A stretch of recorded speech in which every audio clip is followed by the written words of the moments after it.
మళ్ళీ తిరిగి అడుగేసేది వచ్చిపోయే చుట్టూలానే.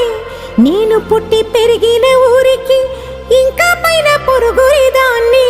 కట్టదాటి గంగ నేడు కంట పొంగెనే.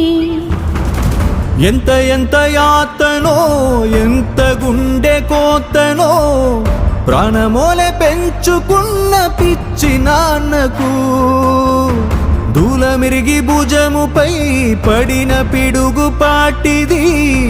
ఇంత కన్న నరకమే లేదు జన్మకు.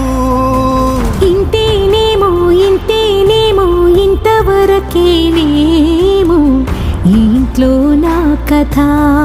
ఈ ఇంట్లో నీ కథ. అంతేనేమో అంతేనేమో అంతులేని వేదనేమో ఆడపిల్లను కదా.